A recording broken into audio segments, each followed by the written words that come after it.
हे माता वैष्णो, आपकी नवरात्रि की इस वीडियो को जो भी भक्त सच्चे दिल से लाइक करे, उसकी गरीबी, तमाम परेशानी, जीवन की दरिद्रता को दूर कर देना। माँ, हम सब आपकी ही संतान हैं। माँ को लाइक जरूर करें।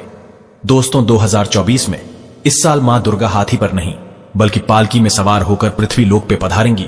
शास्त्रों में वर्णित है तथा मान्यताओं के अनुसार अगर शारदीय नवरात्रि पर यदि माता दुर्गा का आगमन उनके वाहन सिंह पर नहीं बल्कि पालकी पर होगा, तो मान्यता है कि माता दुर्गा का पालकी पर सवार होकर आना बहुत बहुत ज्यादा ही शुभ और कल्याणकारी माना जाता है। जीवन सुखमय हो जाता है। भक्ति का भरपूर लाभ भक्त जनों को मिलता है। दोस्तों, इस बार नवरात्रि पूरे 9 दिनों तक मनाई जाएगी। ना एक भी दिन कम, ना एक भी दिन ज्यादा, पूरे 9 दिनों तक मनाई जाएगी। मां शेरोवाली की विशेष रूप से पूजा आराधना की जाएगी।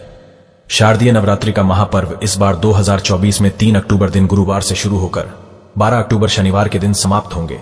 जो लोग 10वें दिन व्रत का पारण करते हैं वह लोग 12 अक्टूबर शनिवार के दिन व्रत का पारण करेंगे, और जो लोग 9वें दिन कन्या पूजन के साथ ही व्रत का पारण करते हैं तो वो लोग 11 अक्टूबर दिन शुक्रवार को व्रत का पारण करेंगे। व्रत संपूर्ण 9वें और 10वें दिन दोनों ही दिन को माना जाता है। आप अपनी इच्छा अनुसार 9वें और 10वें दिन व्रत का पारण कर सकते हैं। 10वें दिन माता का पावन विसर्जन होगा। जो लोग माता दुर्गा की स्थापना करते हैं तो वह लोग 12 अक्टूबर दिन शनिवार को माता का विसर्जन करेंगे। दोस्तों, ऐसे में शारदीय नवरात्रि पर माता दुर्गा की कृपा पाने के लिए कलश स्थापना का शुभ मुहूर्त है। 3 अक्टूबर को सुबह 6:19 से सुबह 7:23 तक है। साथ ही अभिजीत मुहूर्त है 11:52 से लेकर दोपहर 12:40 पर होगा। दोस्तों, नवरात्रि में क्या नहीं खाना चाहिए और कौन सा फल खाना आवश्यक है और क्या नहीं पीना चाहिए, आज हम विस्तार से आपको बताएंगे। शास्त्रों के अनुसार बताए गए व्रत चाहे किसी भी प्रकार के क्यों ना हो, उनसे जुड़े नियमों का पालन करना अति आवश्यक माना जाता है, क्योंकि जो मन के मुताबिक किया जाए वो संघर्ष नहीं कहलाता। कहा जाता है कि मनोकामना को पूर्ण करने के लिए थोड़ा सा संघर्ष यानी कि तपस्या तो करनी ही पड़ती है। इसीलिए ऐसी मान्यता है कि व्रत को पूर्ण विधि विधान से किया जाना चाहिए, तब आपको व्रत का पूर्ण लाभ फल मिलता है, आपकी सभी मनोकामना पूर्ण हो जाती है। इसीलिए हर शास्त्र यही कहता है कि सच्चे दिल से अगर आपके मन में ईश्वर के प्रति श्रद्धा हो तो बिन पूजा पाठ के ही सारा फल मिल जाता है, और अगर मन में ईश्वर के प्रति शंका हो तो उस मनुष्य को कई जन्मों तक सुख नहीं मिलता। भागवत गीता में भगवान श्री कृष्ण ने स्वयं कहा था, जो मनुष्य सच्चे हृदय से ईश्वर को पुकारता है तो उसका नाता उस शक्ति से जुड़ जाता है जिसे आपने सच्चे हृदय से पुकारा था। इसीलिए भगवान भी कहते हैं कि सच्चे हृदय से ही ईश्वर को पुकारें तो वो आपकी हर मनोकामना पूर्ण करते हैं। प्रकृति भी यही हमें सिखाती है। जब हम रोते हैं, चिल्लाते हैं, तभी ही हमारे माता या पिता हमें दुलार करते हैं, प्यार करते हैं तथा हमें धन देते हैं। बच्चे जब माता के प्रति रोते हैं उसी को ही सच्चा कहा जाता है, सच्चा हृदय कहा जाता है। सच्चे हृदय से ही ईश्वर को पाया जा सकता है।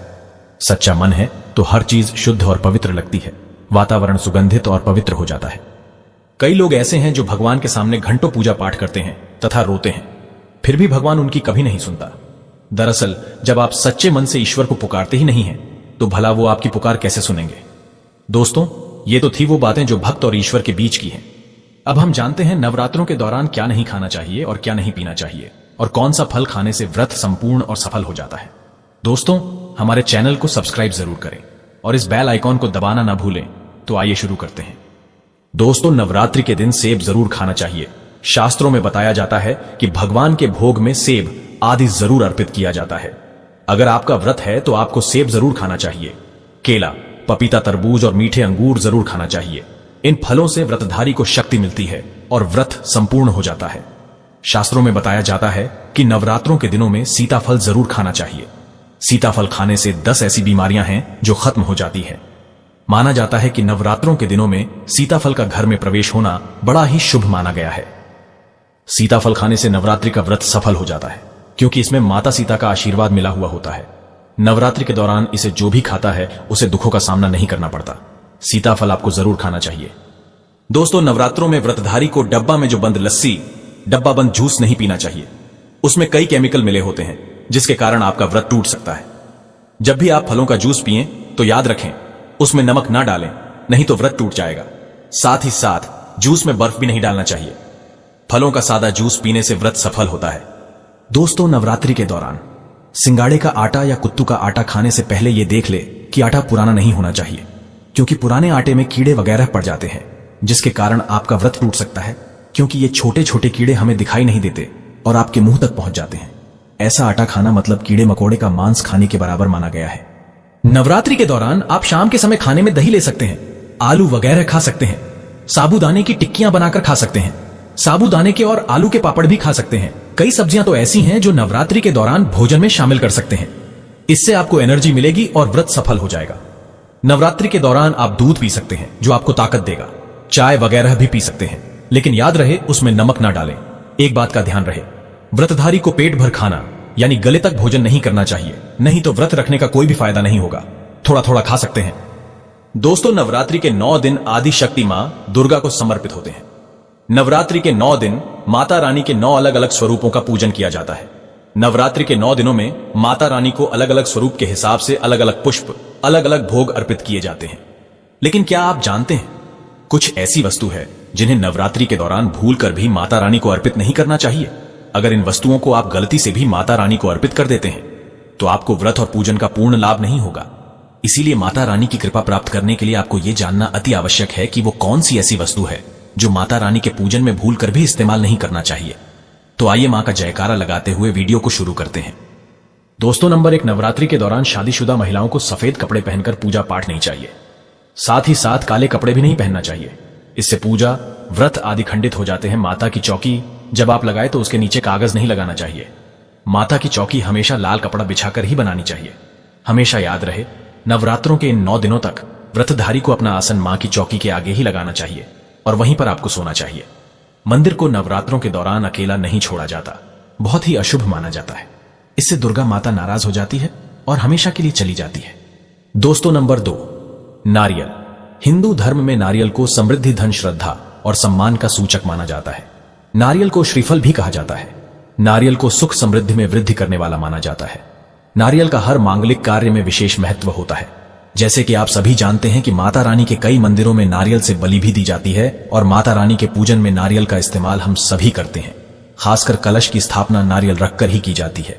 माता रानी के पूजन में हम नारियल इस्तेमाल करते समय कुछ गलतियां कर बैठते हैं। दोस्तों, नारियल कई प्रकार के होते हैं, एक हरा, दूसरा सूखा। जिसके अंदर पानी होता है, जिस नारियल के अंदर पानी होता है।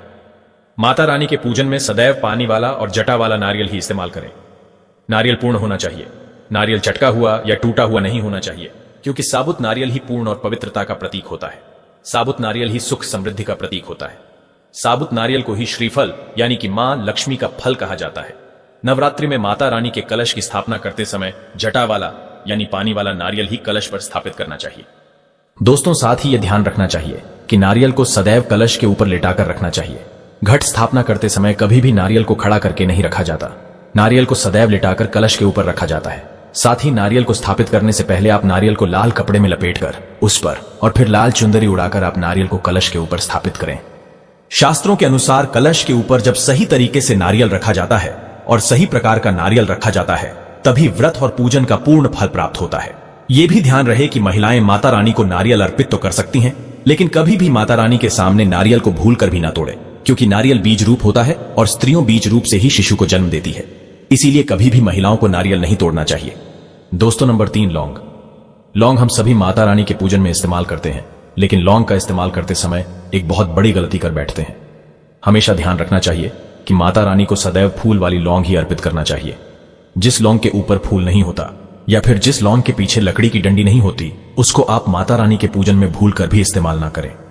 फूल वाले लौंगों को ही पूर्ण माना जाता है और माता रानी के पूजन में कोई भी अपूर्ण वस्तु, कोई भी खराब वस्तु या टूटे हुए अक्षत इस्तेमाल नहीं करने चाहिए। इसीलिए सदैव माता रानी के पूजन में फूल वाली लौंग का ही इस्तेमाल करें। दोस्तों, नंबर 4, तुलसी के पत्ते अर्पित नहीं करने चाहिए। मां दुर्गा के पूजन में तुलसी पत्र का इस्तेमाल करना वर्जित माना जाता है।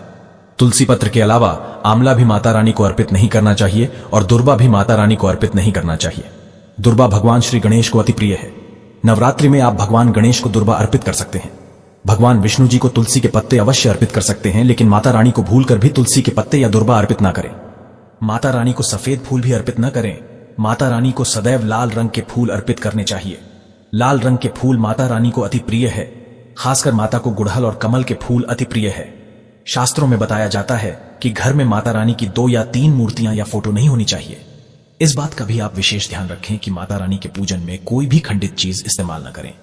खंडित चीज जैसे कि चटका हुआ या टूटा हुआ दीपक या फिर चटका हुआ कोई बर्तन। और साथ ही यह भी ध्यान रहे कि लोहे के और प्लास्टिक के बर्तन आप माता रानी के पूजन में इस्तेमाल ना करें, क्योंकि प्लास्टिक के चाइनीज बर्तन हड्डियों के पाउडर से मिलकर बनते हैं।